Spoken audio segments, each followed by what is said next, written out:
Rockhopper here, and I'm about to head out on what will literally be the wildest kayak journey of my life on the Arctic Ocean up here in the Northwest Territories of Canada.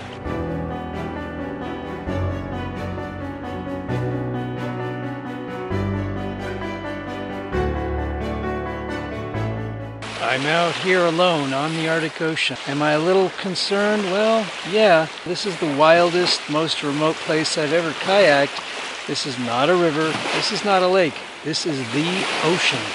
And it can change its moods very quickly if it wants to. Also, there is a little bit of a concern that a stray grizzly might be roaming about, and I need to be always aware of that kind of thing. There are polar bears, but this time of year, not so much. So I'm not really worried about them. I have to keep in mind the changing tides and the ebb and flow. Something you gotta constantly keep an eye on. This is truly the wild, and the only footprints out here, aside from my own, are from birds. I left Tuck and headed along the shore in a northeasterly direction, hoping to paddle for a few days if the weather held. But that might have been a little too much to ask for. There's a large estuary right out here, just in from the ocean. I'm probably about a couple miles out now, away from the last vestiges of civilization out there. That's Tuck back there. Sadly, my waterproof camera died at Lake Chelan. Digital disease, I called it. For no apparent reason, it just died. So I don't have that anymore, so I'm going to have to use this one, which is not waterproof. So I'm going to have to make a lot of land stops and just show you different places around the area here at the Arctic Ocean as we go along.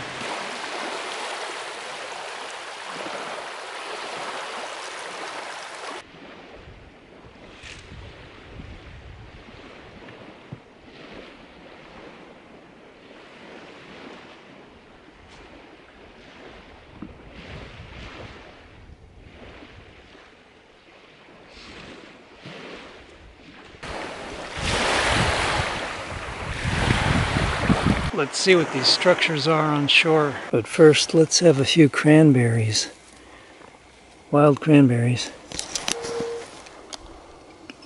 It looks like somebody started a fish camp here, or maybe they had one, and they just let it fall apart. Inside what's left of this one, just a couple shovels, some shotgun shells, and a fishing lure. An old wooden chair and a couple old cloth chairs in the corner there. I can't believe how smooth and glassy the Arctic Ocean is today. Of course, that could change tomorrow. I spotted something from out in the water, and I thought I should go have a look at it. Let me show you what I found. I think I may have found whale bones right here. You can see one of the discs to the vertebrae. It is getting very difficult to find the delineation between where the sky ends and the sea begins.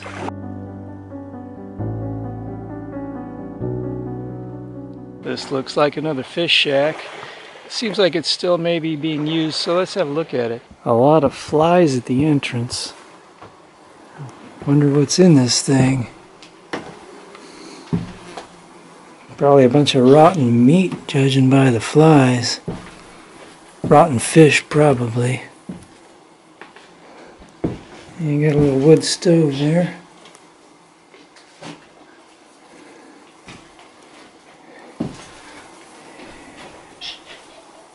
Something making a noise like a ground squirrel. A little bit of food left over. Kind of has a funky smell. And just some what's left to be chainsaws. What's left of them.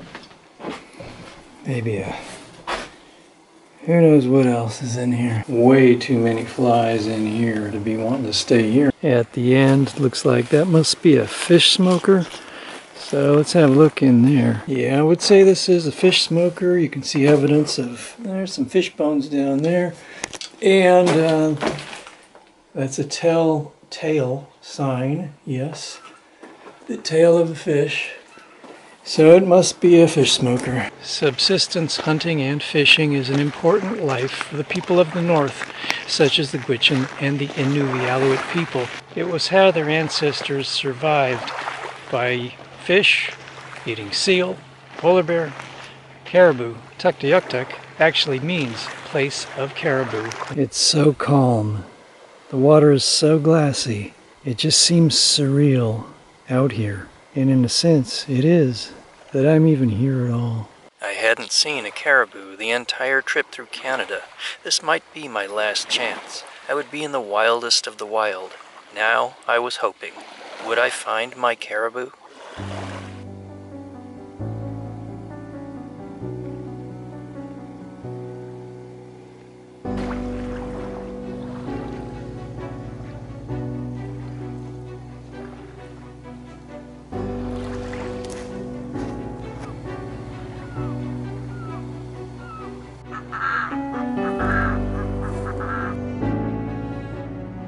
I just pulled ashore here. I'm going to have a look at some of these little huts here. Robert said I could use his. I'm not sure which one it is or where it is, but he didn't seem too worried about, using the huts. You might recall that Robert is the guy I met in Tuk, who's in my video, Life in the Most Remote Settlement in North America, Accessible by Road. Yeah, and it'll lessen the chances of any grizzly bear encounters. I'll feel safe in there and hopefully get a good sleep. This must be one of the most remote and farthest northerly swing sets in Canada, if not the entire world. Look at that ocean.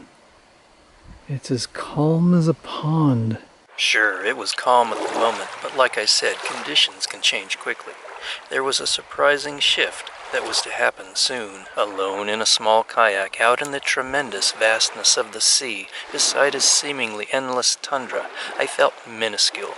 I was reminded how insignificant I was, a tiny speck in a gigantic wilderness of land and water, and how easily I could vanish without a trace. Out in wild nature, there is no place for ego. I'll grab the food and stuff and bring him to that little hut, which will be my home for the night. The door's open, so let's have a look inside this hut.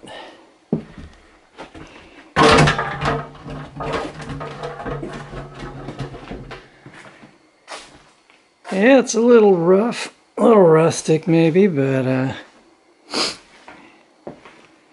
it does have a roof over your head. It does have a wood stove, and it's a bit sparsely furnished, that's for sure. Not much back here. Well, that's interesting. Somebody hauled an electric range all the way out here. Wonder if they had a generator and it ran that thing, and you got an electrical box back there. It's not the Ritz-Carlton, but it'll probably do. So I hope whoever owns this thing doesn't mind me staying here at night. I can probably just flip that pad over and put my bag on top, and that'll be all I really need. Got a little couch there, love seat, and a view. I seriously doubt there are any bears nearby, but just about as soon as you think, there's no bears around here, that's when one pops out of nowhere, coming lumbering down here. So, some advantages, I don't have to worry about bears or mosquitoes getting to me. And if the rain kicks in as it's supposed to tonight, hopefully it'll be pretty dry in here. Although, judging by those moldy ceilings, I would say this place is full of leaks. This will be home on the tundra beside the sea for tonight. I did bring my tent, and I was fully prepared to camp. I have everything for it. But since this place presented itself, what the heck, right? Grizzly-free zone. Guess what? It just started drizzling out here, so maybe this place wasn't such a bad idea after all. Before I took off on the kayak trip, Robert gave me a couple of buns and some smoked fish to take along with me, so that's going to be dinner tonight. And that sounds pretty good, actually. Thanks, Robert. Yeah, it tastes pretty good. I just looked out the window and I thought, What? Am I seeing things correctly? Is that a bald eagle sitting right outside the window? Yes, it is. And there he goes.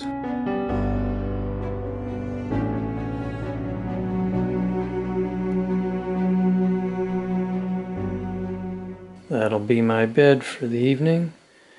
So it should be fairly comfortable, hopefully. I put that curtain down to make it a little darker in here because it's light all the time. And found out there's just a whole lot of flies.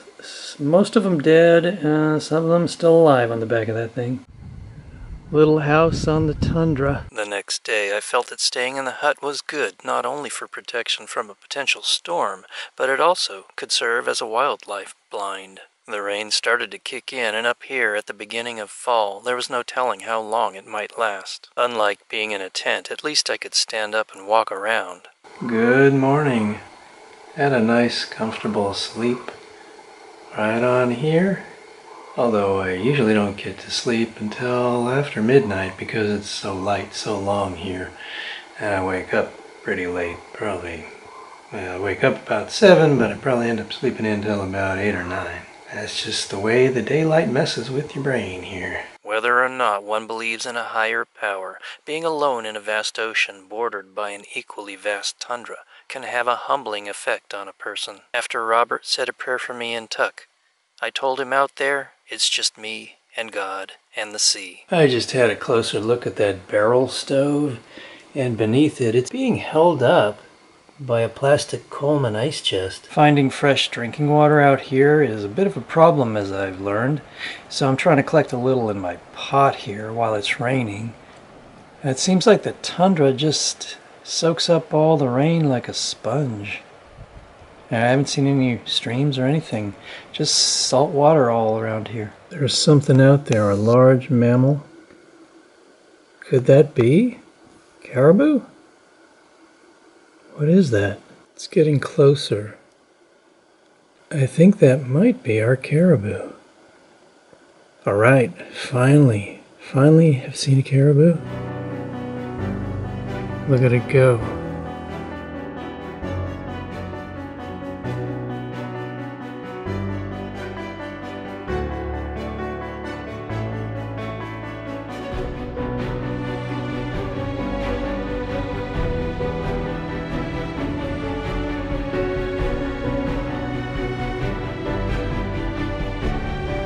It was as if he could sense me, smell me, as if he wanted to make my acquaintance.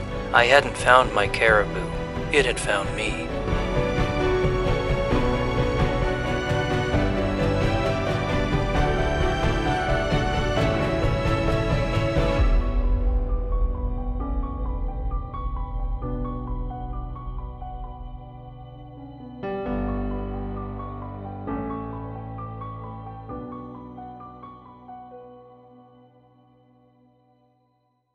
Today's the opposite of yesterday. It's just all rain and wind. And the ocean looks a little bit rough, a lot rougher than it was yesterday. Yesterday was unreal, how nice it was. At least I'm in this place. It may not be warm, but it's shelter. And because it's not warm, I decided to take my chances on firing up this old barrel stove here, but I think I've gotten it going. I had to dry out a little bit of the wood slowly. When you pull up the wood, there's some dry underneath still because it hasn't been raining so hard that everything is completely soaked just yet. This place is starting to leak. That might be the oddest spout I've ever seen for a tea kettle. Does that look like anything to you? Let's go have a look at the ocean and see what it's doing today. The sea was getting choppier by the hour and would soon be whipped into a furious melee by the storm. The land was being inundated by water as the wind and incoming tide pushed the sea higher. I decided to go for a walk and assess the situation.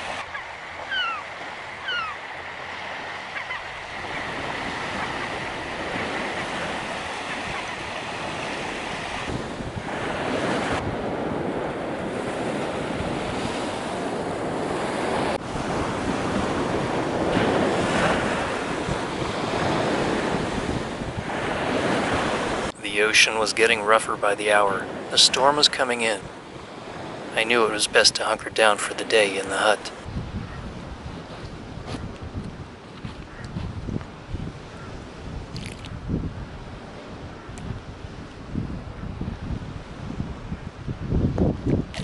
got some driftwood off the beach for the barrel stove fire, so I think this is where I'll be hunkering down today. The rain's really coming down now, which means this place is really starting to leak now.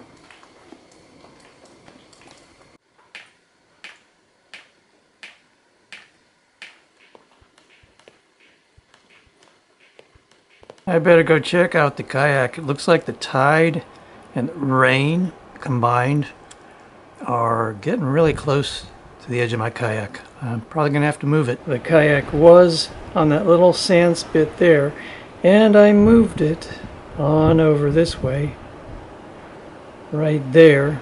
So hopefully it'll be safe from the water. But I got wet socks in the process, so I'll wring these out and maybe dry them by the fire. They're wool, so they'll keep me warm even when they're wet, and that's what I use in the wilderness. In serious wilderness is wool. Fleece is okay, but don't believe all that stuff they say about it being as good as wool. It's not. Wool is good and warm, but it's been said that alpaca is even better, so I'll be trying out these alpaca wool socks made by Hollow Socks. They aren't just for the cold. They come in different thicknesses, so they can be worn at any time of year. And they're said to keep feet odor-free. Try and dry those wet boots out a little. And I got the socks hanging up right there to dry. And I got a good fire going now. And this thermometer in here actually works. It was at about 15 this morning, and now, as you can see, it's around 25. So that fire has kicked in some heat. The only downside to the heat is now it's got these flies all lively that were once just sitting there all dormant. And they're just buzzing around all over the place now.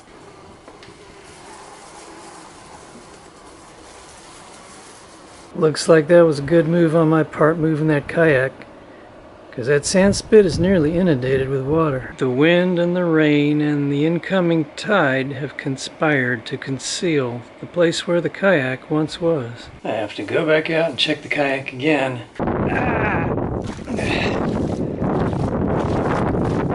The storm was pushing the tide ever higher. I had to move the kayak again to keep it from being swept away. I dragged the kayak to the highest ground around. I have to be very aware of what's going on around me, change in the weather, the elements. Like I say, this is no lake, no river. This is the ocean, and the Arctic Ocean at that, and things can change fast. And that kayak is my ticket out of here. That's my life. Where my kayak was is completely underwater now. Look what I just found in this place. A pair of flip-flops. So that'll work. I got my socks on. Spare pair of socks to keep my feet warm, and I can use these flip-flops so I don't have to walk over this dirty, wet, nasty floor that's falling apart. Not exactly the fashion statement, but then again, neither are frozen feet. Always good to bring a spare pair of socks with you on all wilderness adventures. The wind's blowing about 30 miles an hour today, with gusts of probably about 40. And the ocean has gotten really choppy out there.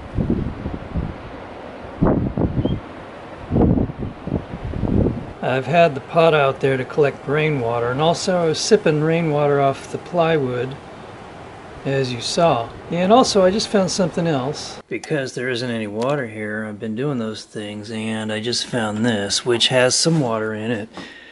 I would presume that's got to be water. I poured it into that little coffee pot I found, and I'm heating it up on the stove here. Put a little cup on there to help get it boiling faster. The water inside this jug is old and nasty, and I think it's got a couple of dead flies in there, so I figured, well, I could pour it into a pot and purify it, or I could just boil it, which is basically the same thing, and there are no flies in what I'm boiling. Just a tidbit of information, you can eat maggots as a survival tactic.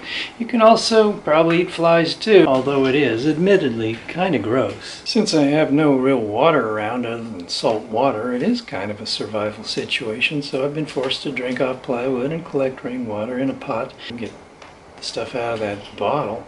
And tonight's dinner is going to be freeze-dried stuff here. Nothing too exciting, but That water that I'm boiling on the stove there, I think it's reached a boil, so I'll mix it in with this stuff and that'll be dinner for this evening. I boiled up the water, poured it in the pouch, let it sit for 10 minutes like I said to do, and well, time to eat, so bon appetit. Chicken teriyaki, apparently. It's not bad. What's bad is paying as much for this thing as I would in a Chinese restaurant for real chicken teriyaki that's fresh. The rain's kicked in again out there, and the seas are pretty choppy and a little bit rough looking. I'm gonna have to make a decision tomorrow. It's getting to be bedtime, so I have to think about what to do. It's gonna be dependent a lot on the weather as to whether I go a little bit farther down the coast or just decide to head back to Tuktoyaktuk. So we'll see what tomorrow brings. Keep in mind that my kayak is not a sea kayak. It's really mostly for lakes and such. I have pushed it and gone down class 2 rapids in it, and it's not, I don't think it's really designed for that. I know it's not really designed for an angry ocean, that's for sure. I'm greeted by a tundra swan this morning.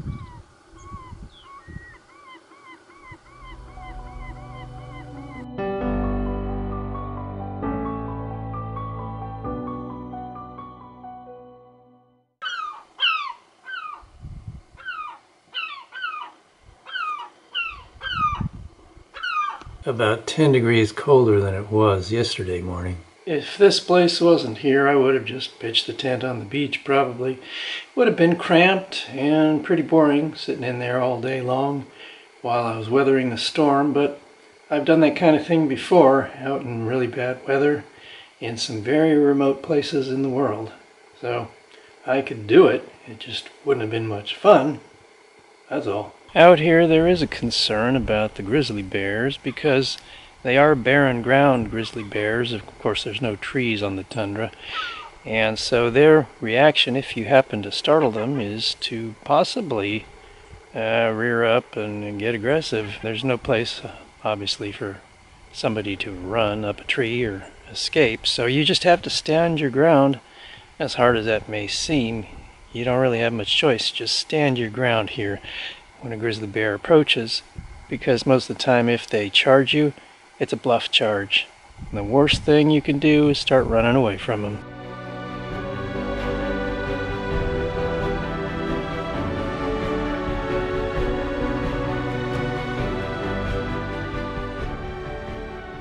While the tundra does seem to soak up rainwater like a sponge, there are little tiny pools where water would be available. Looks like offshore winds today, and now the ocean's calm again. It's a very moody ocean. It can just change in a matter of a few hours. From calm to stormy, and then overnight back to calm again. I think today I'll just take a walk along the beach for maybe a mile or two, and then head back down, and then get in the kayak and paddle back to Tuk. I don't want the weather to get bad again and be stranded here for another day or 2 or 3 or however long. It's getting a little bit late in the season to be kayaking. Heading into fall now, up here anyway.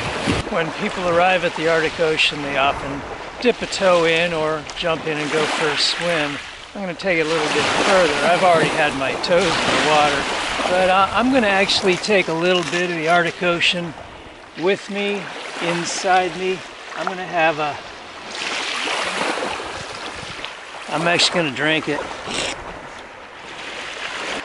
One more sip.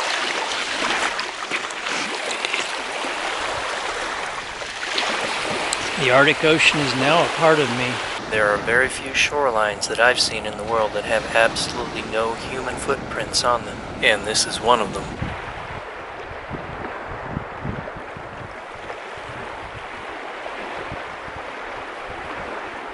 Something in the distance just came into view, and I'm wondering what it is.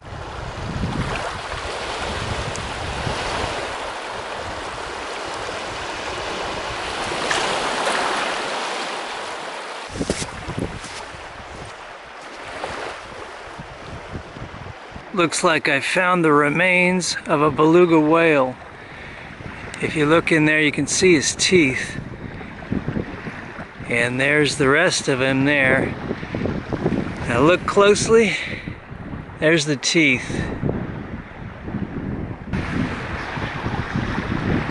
Something was built into the side of this hill. I'm not sure if it was a living quarters or a fish smoker. It looks like I've come into another place with those little huts and fish smokers maybe.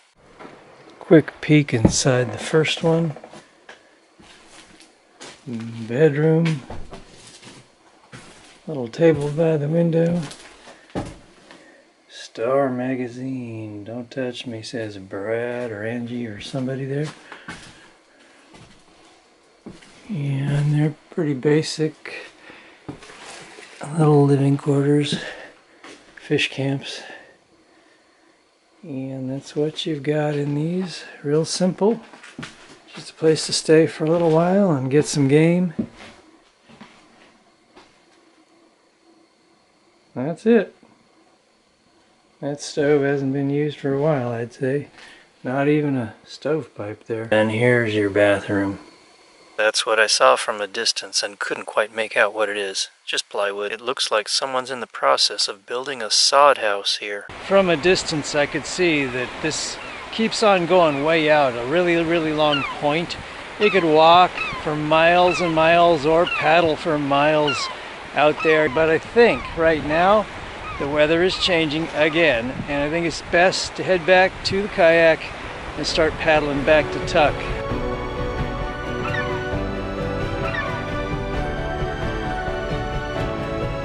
That cone looks like another pingo off in the distance there.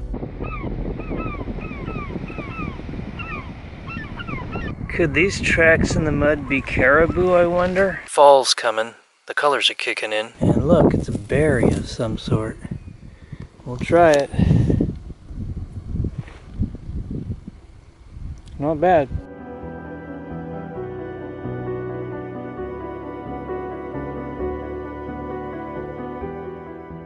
Out of curiosity, I had to have a look at the other side, and this is the view looking down that way to the east and maybe the northeast.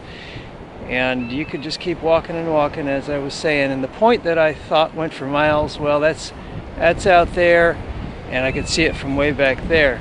So yes, you could just keep going, walking, paddling, probably all the way to Labrador if you wanted to. They look like dog prints, but up here it's likely they're wolf prints. They look pretty fresh, as if it just came through not long ago. Okay, I'm serious this time. I'm actually heading back toward the kayak. There are eyes out here watching you, but you may not be able to see them. This is where the tundra meets the sea.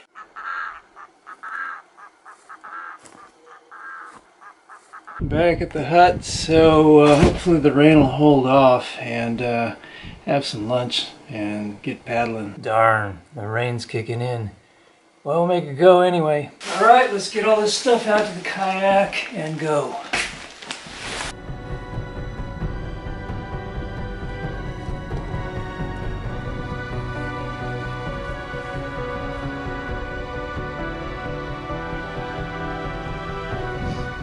I'm down to a liter of water plus this thing that I found outside of one of the huts, and it's probably been sitting out in the sun for who knows how long and probably tastes like plastic, and it's probably no good for me, but it will help me survive if I need it.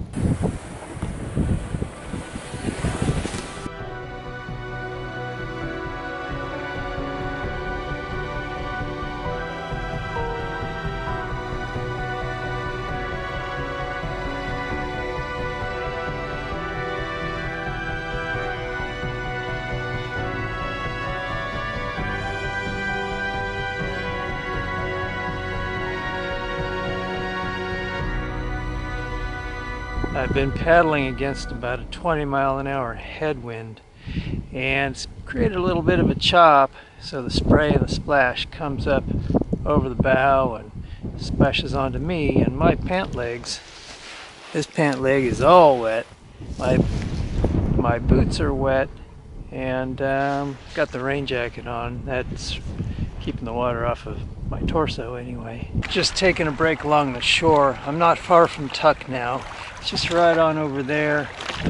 You can see it's out there. And so I just got to cross this channel and get back to the car. There's a beluga whale out there. I just saw it several times. I'm hoping it'll surface so I can get you guys a shot, but I don't know where it's going to come up. I have no idea, but it was just right out there. And just literally just like right out there, not far from my kayak as I was going across. What a great way to end the trip. Wow. I just saw it. I don't know if I caught it on camera though. But look to the left of that little white hut. Again. There it is. There it is. There it is. There it was again. There was some periods of drizzle, and of course the wind was kind of a pain. And it was a little bit choppy, but made it back to the car. So that completes the trip. I hope you enjoyed kayaking and hiking with me along the Arctic Ocean in the Northwest Territories of Canada. Don't forget to give me a like on the video, share, and subscribe. Until next time, this is a Rockhopper. I'll see ya.